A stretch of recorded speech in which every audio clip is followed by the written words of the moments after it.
please. It's the PowerPoint. Oh.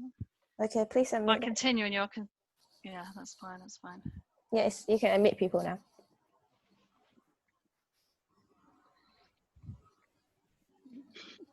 Okay, guys. Good luck. Good luck. Claudia, when you've let them in, just say they're in. They're being No, let in now. no, you guys need to let them in. I can't do it. Okay. Right. 1, 2, 3. Don't say anything else. Admit all. Oh yeah, that's a good point.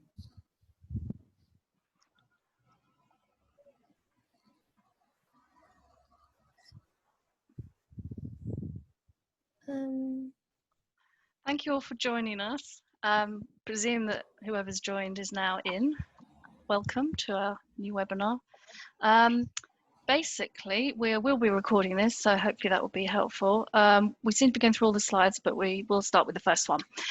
So welcome to the webinar, which is sort of based on helping people who have got certain maybe lower A levels than they would wish, or from non-Russell group, university. So we've just got a bit of information just to get you going and to help with some advice. So I'm Graduate Recruitment's advisor, and I've had quite a lot of experience over the years doing that.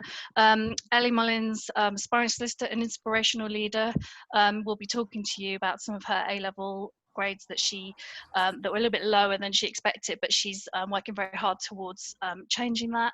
And Claudia Cheng, she is also an aspiring solicitor, and she's had a sponsorship opportunity from BPP where she's about to do the LPC. So again, you'll be hearing from all of us respectively for different aspects of the slides that we're going to be showing you. So Claudia's just going to go to the first slide. So A-level, so if you've got A-levels that are below AAB, it's still possible to achieve the dreams you want and the goal that you're looking for. You just have to accept it will be a little bit harder. So the idea is Magic Circle firms will sometimes request quite high grades, and again, there's no point applying if you're not going to be accepted at the firms. So it is better to look at the more Silver Circle and smaller firms, which will often look at your application as a whole, and they won't just look at your A-levels. It's therefore quite important to obviously show that you've got more academic sort of achievements past that point. So if you're already doing your degree, you want to work quite hard in your first year just to prove that you are going to get that 2-1, which is going to be quite vital. So research, so basically research the firms that have contextual data. So contextual data is a system that Rare Recruitment, from the next slide we will explain, they've actually helped organisations identify students who have below AAB, but who actually did very well, say maybe getting 3 Bs at their school because their school wasn't particularly a good school. So there's a lot of actual help where there's systems in place that will help you if you have below AAB. So we will actually focus on that on the next slide. And there's just a couple of other little bits to say: be persistent, keep applying for vacation schemes, boost your CV, and accept you just have to work just a little bit harder to get there. And then we'll just go on to the next slide and I'll cover the contextual data, then I'll let you go over to Ellie. So basically, Rare Recruitment, they're a diversity initiative which are amazing, and I mean I was involved with them from the start, and they basically created this system, and I thought it was quite important to let you all know that there's some of the statistics, because since they've actually created this, it's helped so many people who maybe would have just been disregarded because they had, say, 3 Bs, but the actual system will say your 3 Bs at this school are actually really high compared to your average, like the average school children that might only have had 3 Cs. So some of the stats there are quite good. So 61% more people from disadvantaged backgrounds have been taken on by firms, and 95% is really high for firms using this contextual data system. So for anyone who has not got AAB, it's not the end of the world at all. So you mustn't worry about that. It just means you have to work a little bit harder to show that your academics are strong, and they will look at that. And when you apply, certain firms will look at that and they will hopefully put you through to the next stage if your application is also showing a lot of other things about you that shows your academic excellence. So I'm just going to put you over to Ellie. She's going to talk to you a little bit now about the A-levels. Hi everybody. Yeah, thanks Claire for introducing me. So my name is Ellie Mullins. I am a second year law student at Brunel University. Yeah, so a bit about my A-levels. I can talk quite openly about it because at first I was like kind of upset about my A-level grades, and I was like, oh my God, I'm never going to get a training contract because my A-levels are so low. I have been told to resit them numerous times, but I did do them about 4 years ago, and I think if you can make up for that in the 4 years, then what's the point of going back to when I was, 16, 17? So basically, I got 3 C's, so I think that's pretty average. Law firms do ask for ABB. Some will ask for lower, but I constantly see ABB. So yeah, I haven't obviously got ABB. And then when I am applying for vacation schemes and training contracts, I think first of all, it's definitely important to think about the type of firms you want to apply for. So for example, I personally would never apply to a firm that looks at my CV or my application and rules me out on the basis of my A-levels. There are a few firms, and I'm sure, if you do your research, you'll know who they are, that just cancel you out. So I wouldn't make it past the first hurdle. So I'm not going to waste my time applying to a firm which don't want me.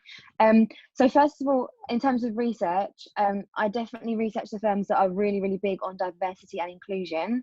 I am a campus ambassador for Aspiring Solicitors, and they help people from underrepresented groups enter the legal profession. So if anyone has any questions about Aspiring Solicitors, then please get in touch with me after the webinar and I can point you in the right direction. So basically, yeah, so I tailored it down to a few firms that really emphasise that they look for experience as well as good academics. I did get a high T1 in my first year of my law degree, and I'm yet to receive my grades for my second year, so hopefully I've got a 2-1 or above. But yeah, no, I think you just have to show that since your A-levels and then to your degree or whatever stage of your career that you're in, I think you have to show that you've learned from it and that you've taken on board advice and then you've kind of turned that around. So I personally, when I received my A-levels, I knew that I would find it a lot harder to enter the legal profession with those A-levels. So I decided to take a year out and work in a barrister's chambers before university, because I did have an option to resit my A-levels, but then I got offered a job and I was just like, which one's going to be more beneficial to me? Obviously it's everyone's preference, so if you do think that your A-levels resitting them will be beneficial to you, that's your personal choice, but I just think the contacts that I made and the experience I had, I think overruled my A-levels. And then the firms that I applied to, they really, when they looked at my application, I met with a few graduate recruitment managers from different firms. When they looked at my application, they said, oh, you've done this, you've done this, you've done this. So it kind of overrules your A-levels. So I think if you are worried about your A-levels, there are so many different things that you can do. For example, get involved in everything you can at university. So I was the vice president. Like I said, I'm involved with Aspiring Solicitors. I've done like over 12 work experience placements. So every summer I do about 4 or 5 work experience placements just to show that I'm proactive. I have a vacation scheme starting tomorrow, which I'll be documenting on my legal page. But I think if you're proactive and you get involved as much as possible, then when you do get through to the interview stage, you can just kind of talk about your A-levels and how you've learned from it. So for example, when I was doing my A-levels, I did have 2 jobs, and I do think that kind of overpowered my A-levels. When I was younger, I didn't think about my long-term career, so I just really, really enjoyed work. But if you say that and just say, however, I have changed that around, then I think graduate recruitment managers want to see just a personable person and just a down-to-earth person who realizes that they maybe didn't do the best at A-level but have kind of turned it around, if that makes sense. Would you agree, Claire, that as being a graduate recruitment manager, would you look for someone who's just kind of down-to-earth and just realizes that they might have mucked up a tiny bit of their A-levels, but if they've done everything they can to if you're working in a sort of medium-sized firm, you can allow yourself to do that and take the time to read the applications and look at them as a whole. So I've come from that background, so I was involved in looking at the application as a whole, and the personality was just as important, and actually more the interest in the firm, where there's events and place, there's opportunities to visit people in the firm at the law fairs and the presentations. So actually the people who were more active in making the effort to come and see you and meet you and network were the ones that were actually more highlighted. Because say you've got 20 really good applications, out of those, you can't say interview everybody, so you have to choose 10 of the best to begin with. You're going to pick the ones where people have actually engaged with people from the firm in a genuine way and said, oh, I'd like to find out more, I'm interested in the firm. So once you've engaged, it kind of makes you more, you're not just a piece of paper, you're a person. So so in that respect, so it's just that if you've got the low A levels, you just have to really not go for the firms where you're going to apply, and then you're just going to go through a system where it's just going to be, just going to be shoved out just because you don't cover that particular category of what they're looking for. So some firms have a filter system, but if you're not sure and you do want to spend time doing an application, don't waste lots of time doing it. It's better just to shortlist and then check with those firms and say, look, this is my situation, will you look at my application? Because obviously I just want to check beforehand. Like, they might say yes, they might say no, they might say if you've got mitigating, we will. So they're so individual that whatever they advertise is still actually better to confirm, just do a call or an email just to confirm before you spend all that time applying.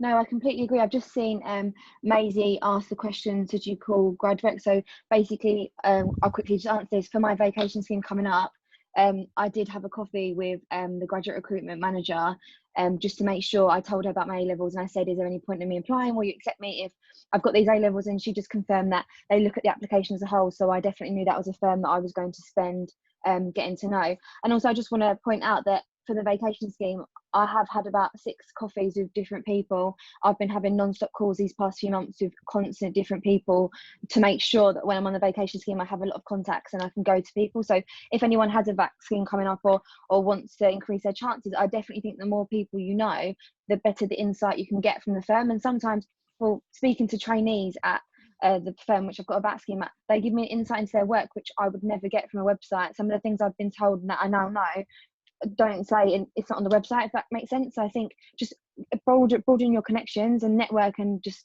constantly just network wherever you go, because I think that's the best advice. And even on LinkedIn, you can sort of put messages out there and people will pick it up.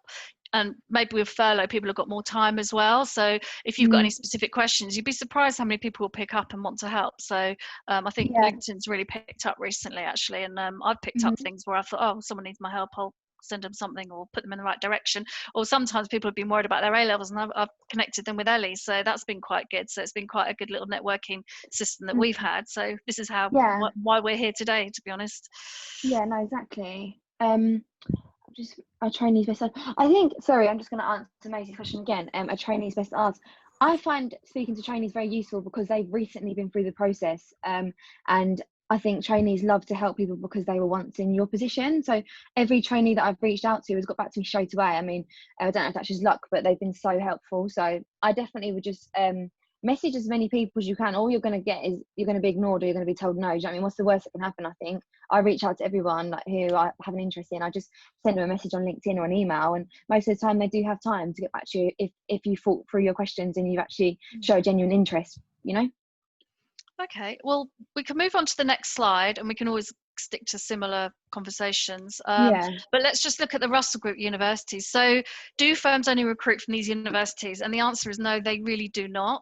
I think it's a myth, to be honest. And of course they do, but they don't exclusively. So I think what you have to think about is, don't think about where you studied as a disadvantage, because a lot of firms are looking and spreading the net a lot wider, and that's mainly to do with a lot of the diversity and social mobility initiatives that you can join and you can be involved with, and so sometimes maybe you're at a disadvantage because the firm don't visit your university, and that is annoying, obviously, but there are other ways where you can access the firms that you want to go to or visit through basically the initiatives that I've just mentioned here. So Ellie's an Aspiring Solicitor ambassador, and Aspiring Solicitors are fantastic. I mean, they're a huge initiative now, and they cover the whole of the UK.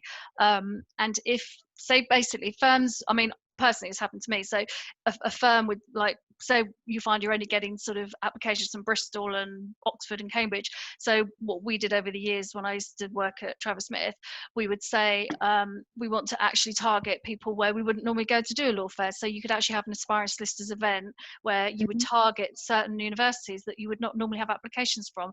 And I believe that other firms do that. So I think in that respect, it doesn't matter what university you've gone to a point, because firms are trying to be more diverse in that respect as well. So what you should do is definitely try and join all of these. I mean, obviously some these memberships are more specific to your situation, like you might have had to be state schooled, for example, say for Strive, or Aspiring have certain levels of, you know, how they'll help you.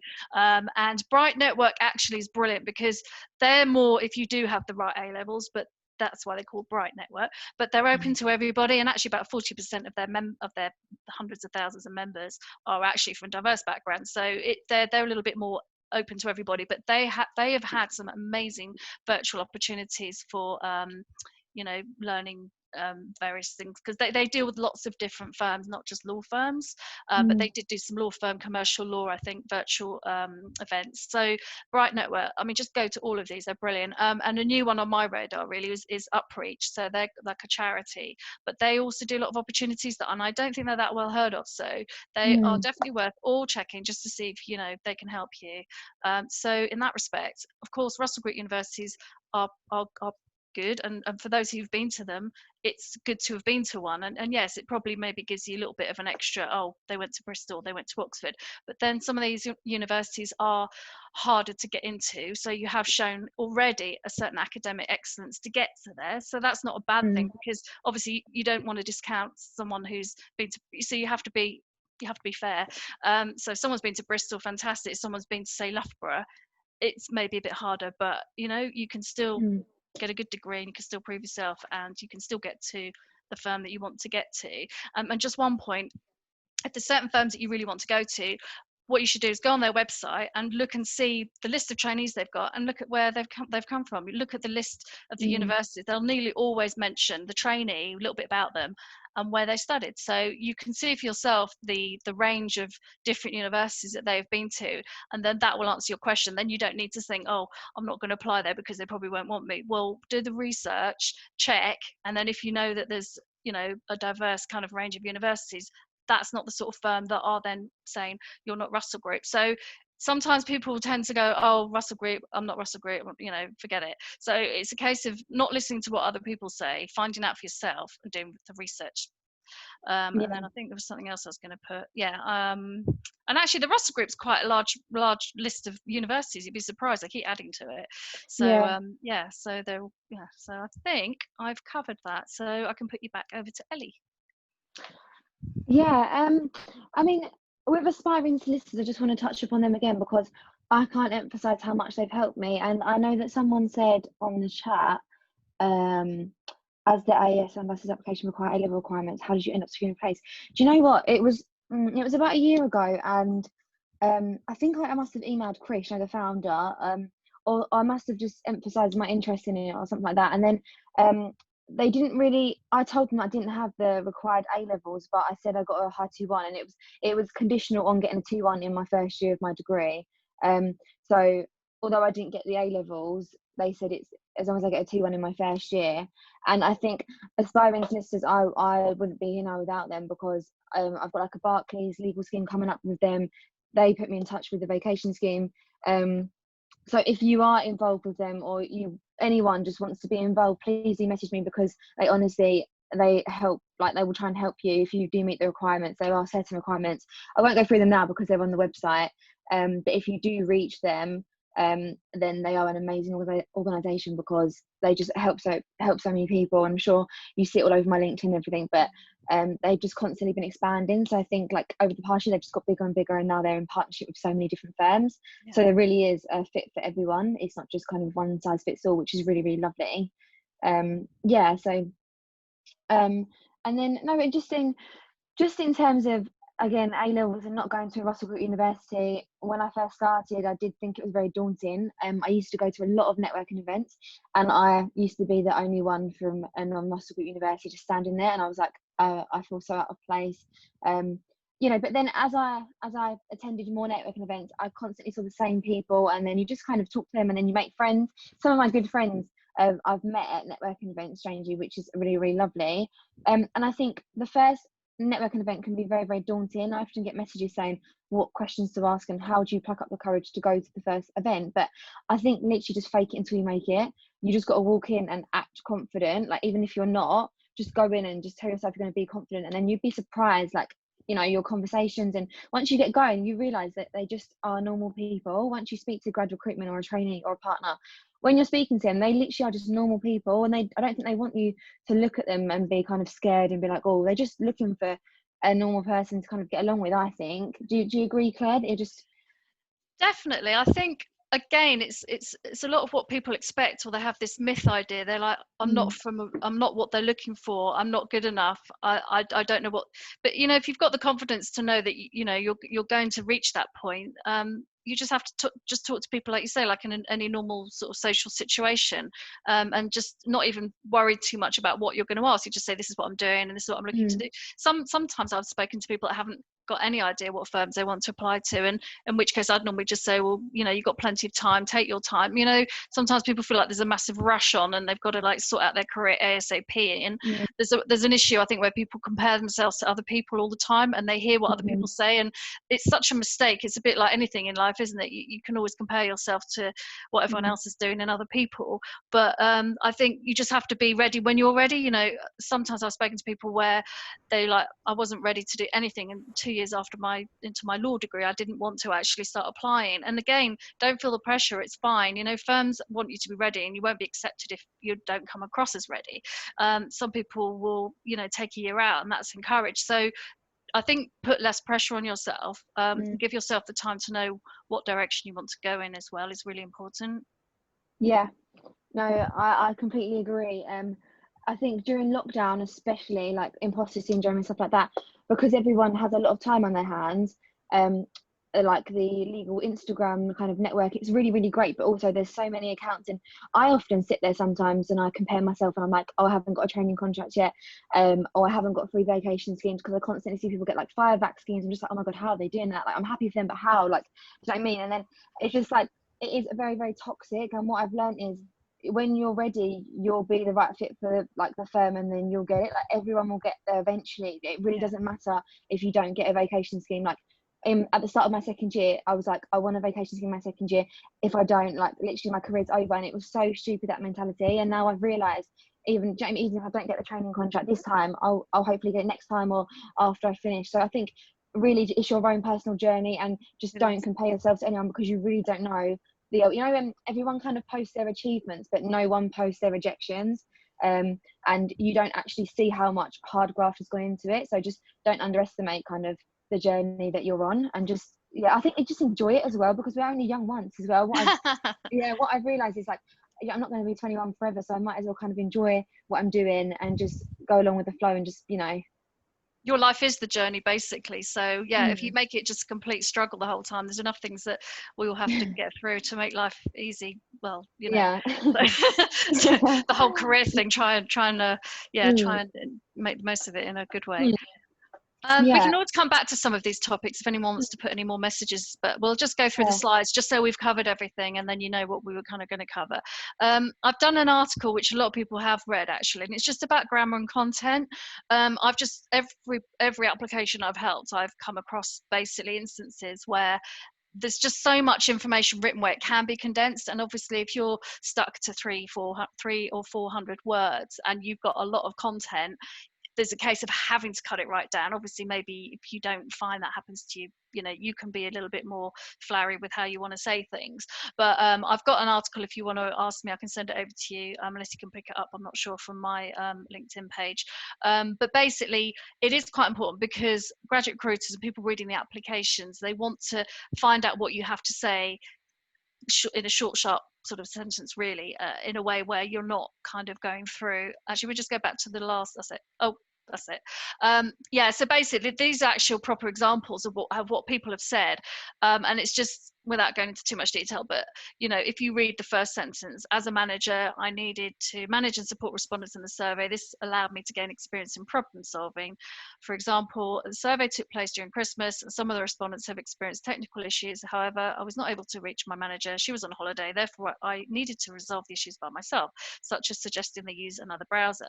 So if you think quite carefully about that sentence, you can see there's quite a lot of things that don't really need to be mentioned. We don't really need to know it's Christmas. We don't need to know that the manager was on holiday. So I think if you have a lot to say and you need to condense it, just write it all out, because it's probably easy to do it like that, but then just go through it carefully, or you can send it to me because that's what I end up doing for everyone. You can just basically then cut out the bits that you think aren't that important, which is actually not that difficult, because if you have got to cut it down and you've written it out as you would sort of think it, you just basically do that. So you just like, okay, so don't need to do about the Christmas, we don't need to do about this. So yeah, just condense it up, but use the important things that you want to say. You want to say that you managed, you supported, you were responsible, you utilized your problem solving skills. So those are the crucial kind of bits of information that you need to put in your application. And grammar is important, but again, obviously when you spend hours doing an application, you probably need someone to have a look over it for you. But I've got quite a good article that mentions these details, but a lot more as well, which will help you with your applications. So we can go on to the next slide. And I don't know if Ellie has anything to say about grammar and content or condensing her application wording. I don't know. I mean, for the application for my VAC scheme, the questions were very, very nice. I think one of them was tell us about yourself. So basically they asked you like a few questions. So I don't know, tell us a time when this is, and then they asked to summarize yourself in 250 words, not mentioning anything that you've mentioned. So this is a real chance to add in kind of things about you. So for example, like, I don't know, I was in Joseph when I was younger, just things that are not law related. I think they use that box to see if you have any hobbies or if you have any interests outside of law. And I think that definitely shows the kind of firm that I want to work for, because they're looking for other things besides law, because I think everyone's in a law degree or everyone's doing this and that. So I think it's definitely what makes you different. They're just looking for different things, which I really liked. I really liked that question. So I think when you like the question, it's really easy to kind of get typing. I think some of the times there's awful questions and I just think, oh my god, how am I going to answer that? Like, and if what I've realized is, if you haven't got a genuine passion for that firm that you're applying to, I almost find it impossible to write a good answer, because there's just nothing. I've tried and I just literally can't. If I haven't been to the firm or anything like that, I just find it really, really hard to kind of connect and write a good answer. I don't know if that's just me, but I prefer to apply to firms which I've been to and where I've met people, so I can talk about it in the application. Yeah, it is important to definitely have the enthusiasm. I completely agree with what you're saying.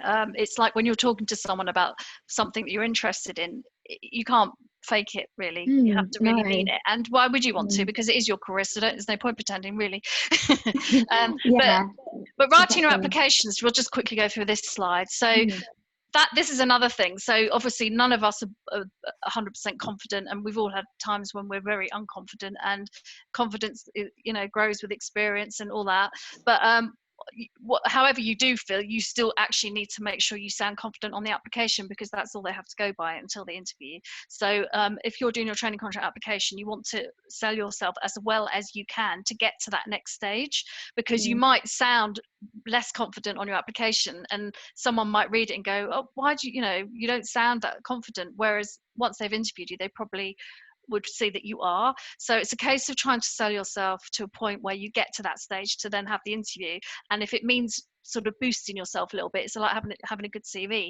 You've got to really, really go for it. Don't be shy about, I might not. So basically, a good example, I mean, a lot of the applications I've been helping people with, nearly everyone says that I believe my ability. I mean, don't say I think, or I'm not sure, it's like, I'm not sure, I believe, or maybe. My ability to communicate. Do you know what I mean? Just really positive affirmations. And I think if you go back, if anyone's doing their training applications at the moment, if they go back and have a look, maybe what they've written in the past or now, just go back and go, if I read that sentence, could I make that slightly more positive? Could I say that I have done that, or I can do that, or I will do that? And again, I hope, so just bear that in mind. Again, I've got more details in the article if you want to read it. But I think those kind of little tweaks can really make the difference between showing that you're confident and that you're not confident. And even if you don't, and this is a time when you can fake it very slightly because you're, don't be modest, sort of thing. So I just thought that was quite important to put forward. I don't know if Ellie's got anything she wants to add. I'm just reading the message box. I'm really sorry. Is it Januja? Sorry, I really don't know how to pronounce that name. So sorry if I get it wrong. But to answer your question, did I get them to check my vaccine application? Yes. So my best friend, I don't know where I heard this advice from, but it's really good advice. Someone always said to me, get someone to check it who doesn't have a clue what you're on about, because then they're not looking at it from a biased point of view and like legal jargon and stuff like that. So they won't understand. They'll be like, what does that mean? And do you know what I mean? So my best friend checked it, who does politics, and she kind of tweaked it a bit and was like, oh, I don't think you should include that and take that out. So she really, really helped me, and it's just really good to get an insight on it from someone else, like who doesn't do law, because they'll look at it with a fresh pair of eyes. Whereas I guess if I ask a law student, they'd be like, yeah, know what that is, you know what I mean, and just kind of go with the flow. So my best friend checked it, and then I think I got my careers advisor to check it as well. At my university, they offer like an application thing where they can go through it and kind of take things out and just tell you to tweak it up a bit. I did spend a month on my application for my VAT scheme. I don't know if that's kind of why maybe I was successful. I did spend ages having meeting different people for coffees, so that when it got to the application, I could say it does have a box. Most of the applications do have a box saying, do you have any links with the firm?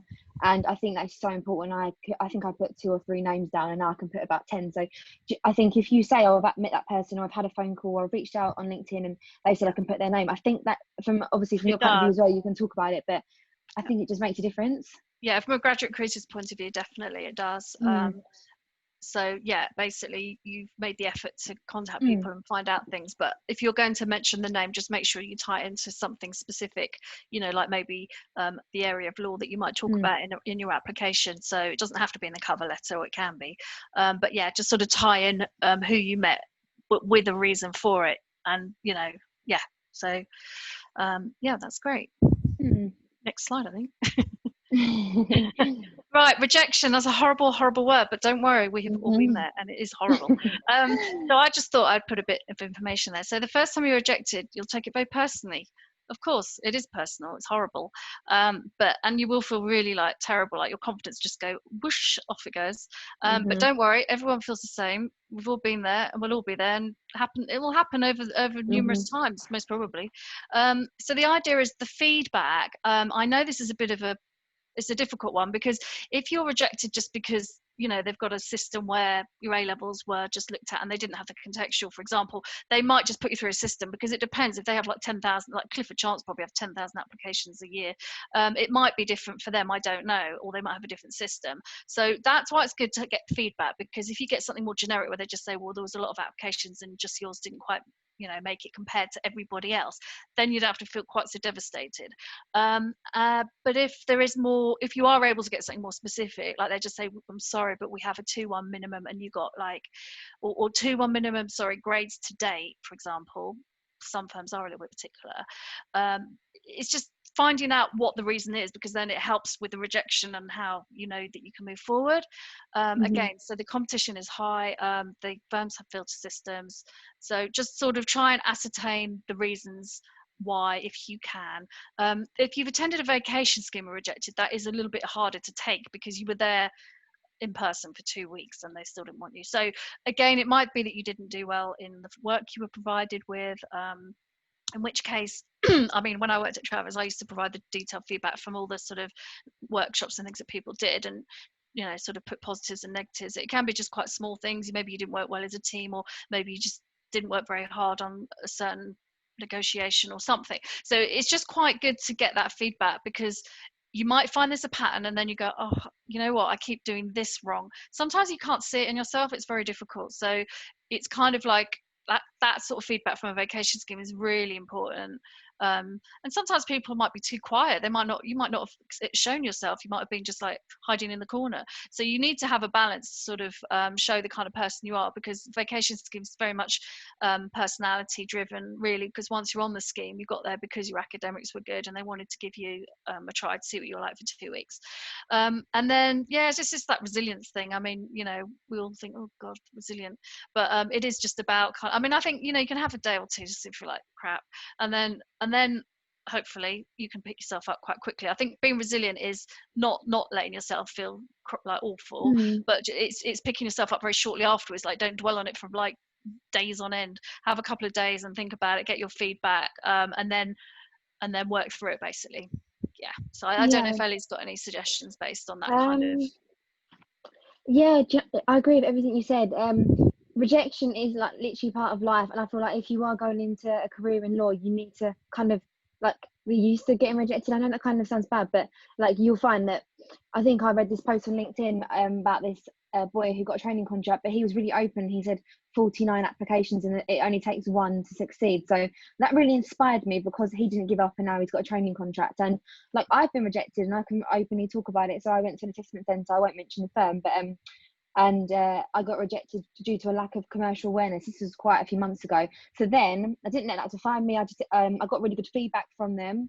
And then I had the vaccine interview coming up for the one I got, and I was able to use that commercial awareness that I kind of, I didn't really know. It was my first assessment centre ever. I didn't really understand commercial awareness. I feel like it's a big, broad term and it's very scary. Like, I see it on LinkedIn constantly. I'm like, oh my God. Like, so from November to when my vaccine interview was, I literally read the news. I got involved with commercial awareness competitions. I was making sure I'm up to date and stuff with the firm. And then in my interview, they did ask about commercial awareness, and I was really confident. And I told them all what I knew about, oil and all that kind of thing. And I felt very confident in it. And I even told them kind of the articles that I've been reading and stuff. So it really is getting that feedback if you can, and if they provide it, because without that feedback and without that rejection, I don't think I would have succeeded in my next one. So I think rejection is redirection. And I love that saying, because it definitely redirected me, do you know what I mean, to a better path. So I'm thankful that I got rejected. So brilliant. I think we'll go to the next slide. There might be some more rejection here. so there's some very famous people that have done very, very well for themselves. So I just thought it was quite nice to have a little bit of a light-hearted 3 little quotes there. So if you just want to read them in your own time. I like them. They're good. They're cool, aren't they? Right. So maybe it's a bit quick, but don't worry. I think everyone's hopefully read them quite quickly. So we are obviously focusing a little bit more on the rejection side, but I think that's never a bad thing. We may already have covered it. Initial rejections to work experience and training contracts. Don't let rejections knock your confidence. We've already sort of said that. Learn from the experience, which is what Ellie was saying, which actually she's proven. So some of the rejections can actually help you get to that next point. And be realistic. Like, as I said earlier, are you ready? Were you ready? Do you think you'll do better next time, or do you need like some time out? Because some people, I think, can be so unprepared that they just completely give up, thinking, oh no, I'm just never going to do it. I'm never going to get there. But you've got to remember that everybody's been where you are. You just got to get your timing right. So if you're getting multiple rejections, clearly something is going wrong and you do need help. So if you haven't asked anyone to help look at your application, I've had people that approach me with their applications and said, oh, I keep getting rejections. And then I've looked at their application and I've understood why, because it's just not well written. You have to basically communicate to a recruiter that you can write well, that you can answer the questions, you've done your research. So, maybe that could be somewhere where you're going wrong. And basically, if you do struggle with a training contract, not everybody will get one. As you know, the new SQE route is coming through next year, and it's a little bit complicated, but I did a very long article, but it will help you if you would like a copy of that to read. So it means that anyone who, you could have done a BTEC, someone earlier was saying they did a BTEC, you don't need to have done a qualifying law degree to qualify as a solicitor. So it's going to change the social mobility aspects for people who don't get training contracts through firms.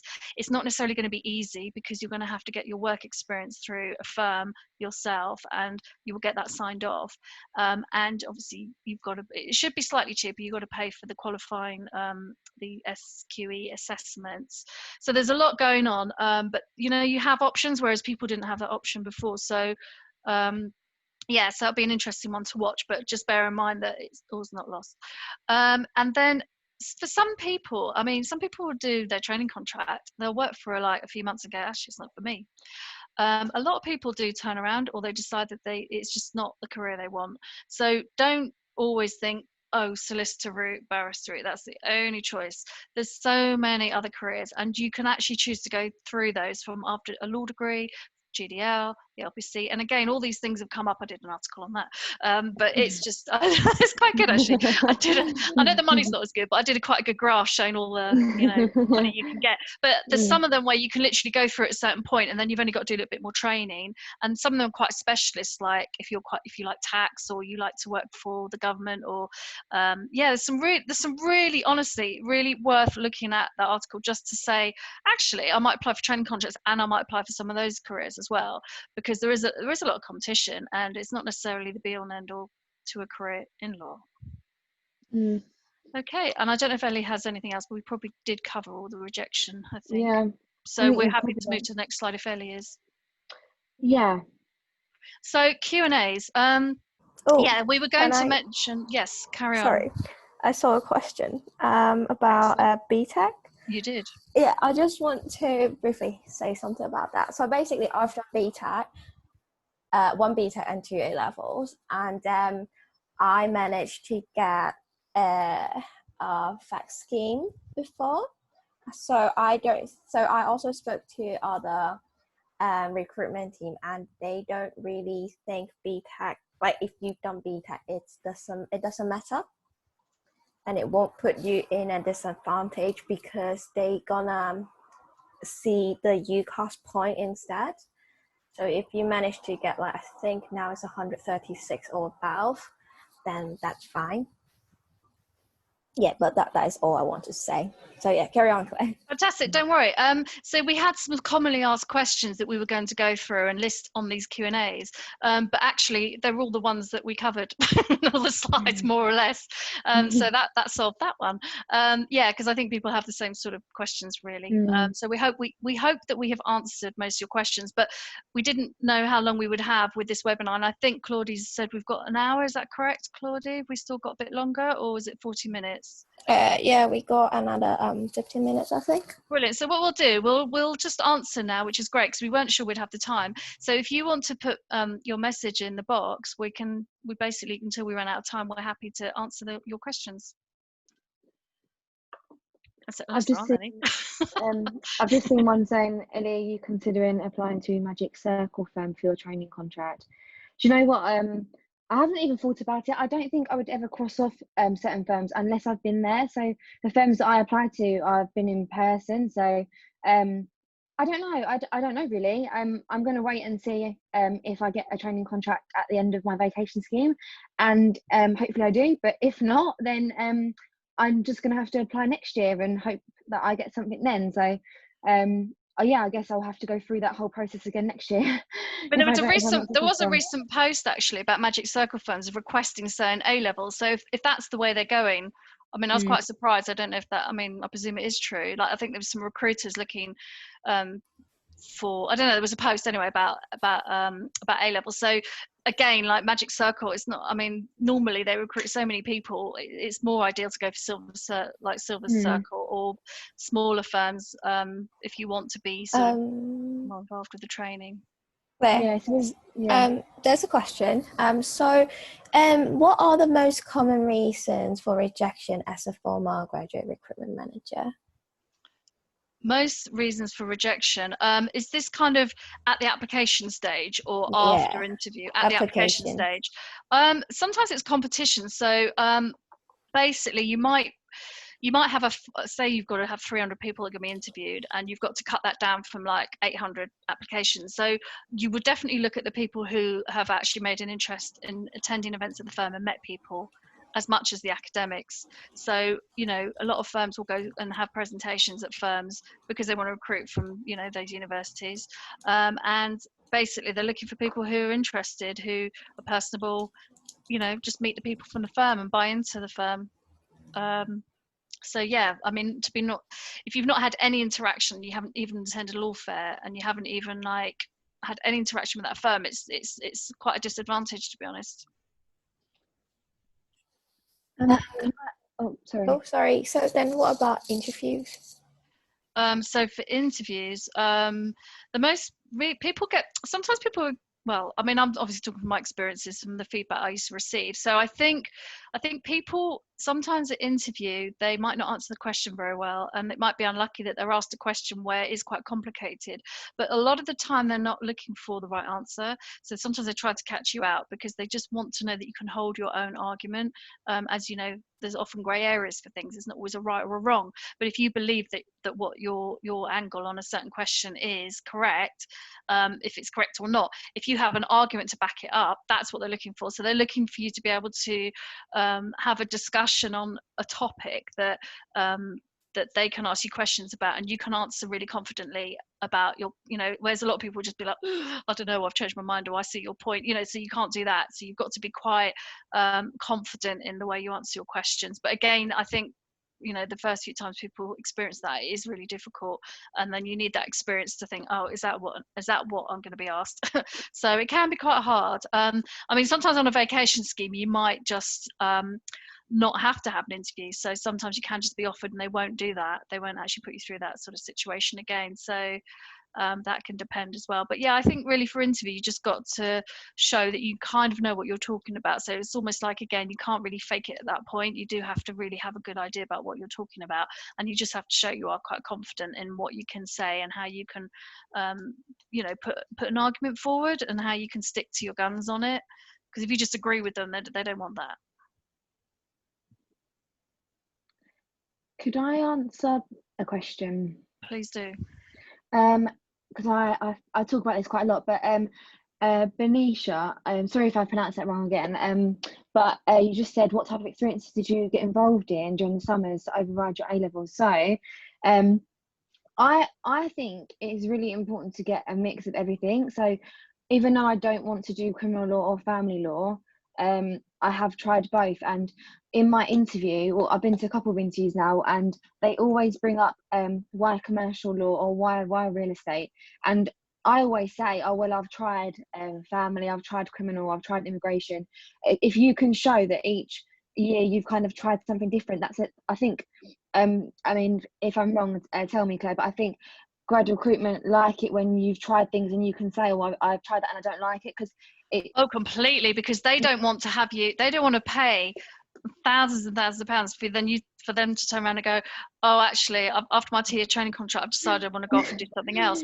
And actually, that is one of the things they do also really look for at an interview. They really try to work out, do you want law? And often, even though you might have half, like 50-50 with non-law and law students for an intake, at the point that they're interviewing you, it's really important to, obviously as a non-law student, it's a little bit harder actually in some ways, but yeah, you have to really have that, I've tried this, I've tried that, and it's not a problem at all. Like if you were literally going down the barrister route to the last minute, it's absolutely fine to change your mind, as long as it's genuine, and as long as and then it will come across as genuine. So they want to know that you're applying to them because you want to stay there and you want to have a career there. I mean, think, partner level, they want to know that you're buying into the firm, because they're spending a lot of money on your education to get you there. They're training, sorry, not education, but they'll be paying for as a non-law student, it's your GDL, your LPC, your 2-year training contract. They're paying all your fees. I mean, they're investing like £40,000 per person. So in that respect, if you think about it like that, you're like,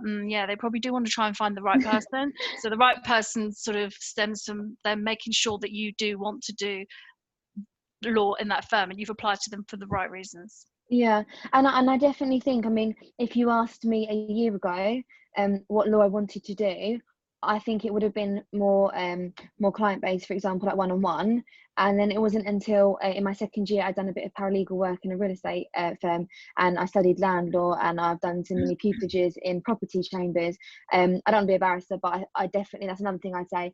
All my barrister's work has given me so many contacts through like solicitors where I've been able to gain work experience. So I would never rule out many pupilages, because also in my interview, I also talk about doing mini pupilages and saying, oh, I've done mini pups and I don't want to be a barrister. I think it's so important to be able to say, oh, I've tried that and I don't want to do that, because then you're showing that you've tried different things and that you're crossing out. Because if you haven't tried something, how do you know, if you know what I mean? So I think it's always good to just try everything and don't turn down an opportunity, because you never know what you might like and what you don't like. Basically, yeah. Do you want me to answer another one? Yeah, there was a question that I was going to answer earlier, because I don't like missing people out. How do you build rapport with people who, because obviously everything's virtual, but I mean, there do seem to be a lot of virtual events going on at the moment. So I presume if you get involved in those, that you might meet other people through that. I'm not sure how they're organised, but obviously you're just going to have a look at the virtual opportunities. But Bright Network, for example, they've been doing like unlimited, where you can apply and you will get a place. So you don't even have to really apply. They were just promising you to get through to do that experience. But yeah, lawcareers.net, they do advertise a lot of events, because I know what you mean. It's quite difficult to know where to find a list of what the hell's going on, because how else do you other than going to each website and looking at their listings? I mean, you can do that if you've obviously decided you only want 4 or 5 firms, because they should list what they're doing. I mean, it's questionable. I think there's a lot of virtual law fairs happening this year, so it's still probably up in the air a little bit. I mean, they might have somewhere you will be able to attend and meet people, because I know a lot of people do prefer that. But I think now already, obviously firms are already booking up, and I know Aspiring Solicitors are doing an online one. So yeah, they are. They're doing a virtual event, for example. So just to just to get the details, even for, I mean, the details should be advertised. Say careers. I'm thinking, Ellie, do they careers.net? They sort of advertise everything, don't they? Really, they're quite useful. Yeah, let me just put my video back in, sorry. But I know they do a whole load of events for all the firms, so I'm sure they'll be advertising all the ones that are coming up. I put it on my legal Instagram page the other day, actually, but I attended lawcareers.net live conference. So I think there's like maybe 30 to 50 spaces, and I think like they get like thousands of applicants. So if you do get picked for it, then definitely go. And it's basically, they hold one in London, Manchester, and I can't remember the other place, but I went to the London one. And you have a whole day of networking, and there's like, I don't know, 20 different firms, and you get a chance to have lunch with them, breakfast lunch with them. And you get a chance to get involved in all their kind of work. So mine was with Shoesmiths, and I just done like a real estate project, which is really good. So definitely apply. And if you get picked, then brilliant, because it's literally a day where you can improve your networking skills and you just learn how to network. So that was such a good event. And the reason why I'm saying is the application's open the other day, so I would get in there, because I think it's first come first served, if I'm right. I think on a rolling basis, so might be wrong, but just definitely get your application in ASAP if you want to go. I keep thinking of something and then it goes. I don't know if there's any more questions. There probably are a few questions. Work experience. Shall I answer this? Sorry. Yeah, I mean, I just put shadow someone because like some people say they can't get access to doing a scheme or whatever. So from a recruiter's point of view, even just one day, like if you went to your local law firm down the high street and just said, look, can I just shadow you for the day? It's no sweat for them. They're not going to pay you. You're just going to follow them. Something like that is actually brilliant, because you're going to find out what they do for the whole day, and you can write about it. You can get enthused about it. It's quite simple. So as a non-law student, you can think about quite easy ways of actually getting some experience, and it doesn't have to be anything official or fantastic or long or 2 weeks. I literally, you should put it on your CV. Open days, yeah, I've noticed a lot of people have been doing their CVs, and a lot of people have been putting legal work experience and open days and virtual events. And I think because of the lockdown especially, it's good to show that you've been involved, because you can learn quite a lot. I think from what people have said, you seem to learn quite a lot from these. It's almost like a little workshop, really, isn't it? So I would leave a space on your CV, definitely, to say what you've done. Definitely, yes. Just about what you said about going down to the local high street, it's exactly what I did last year. I just went in and I just emailed my local solicitors firm, and it was one of the best experiences ever. Like, and it just opened up so many doors. So I definitely, when people say, how do I start? I would definitely start with your high street. You'd be surprised at how many local solicitors there is. And I think they're great. Okay, do you want to answer how many TC applications are advised? Quality, not quantity. What do you think about that one? Done it. And you know what, for every question I've got an article, and even if I send whoever wants some information, I can send the article. It'll list all my other articles, and I've covered CV, training contracts, the SQE, and then there's a couple of things about some skills and from webinars I've done. But basically it's just been quite useful, because I've had so much experience with helping people with their CVs and their training contract applications. I've managed to put something together that's really helpful for people. So yeah, definitely read those, and if you have further questions, you can obviously ask me about that. But the thing is, it's a sort of average that people suggest that you work on, because some of the applications are so lengthy. I mean, and you have to do a lot of research. So that's why. But obviously, if you've maybe taken your time and you've already found out certain firms that you really like, then you're going to have a better idea answering some of the questions, maybe more the technical ones you have to research. So they may not take as long. So just bear in mind, don't go too crazy. Leave yourself enough time to get the time. I mean, some people say like you have to spend 20 hours on each application. I mean, I don't know if I believe that people would do that, but yeah. So just see how you go. Like, don't even think, oh, I'm just going to do 6. Don't think about it like that. Just work out a list of 6 and then start and see how you go through. You might have more time to do more. You might have less time to do them. So yeah, you just have to sort of gauge it for yourself, really. I think Claudia said we have to close it up now because it's in an hour. Well, we've done quite well because we've managed to cover everything, plus some Q&As we really didn't know, because obviously we're doing it on a free basis, and I don't know if everyone, are we still talking to people, or, well, thank you for joining us, just in case if we're about to go or get cut off, and we're happy to do another webinar if you've got any other topics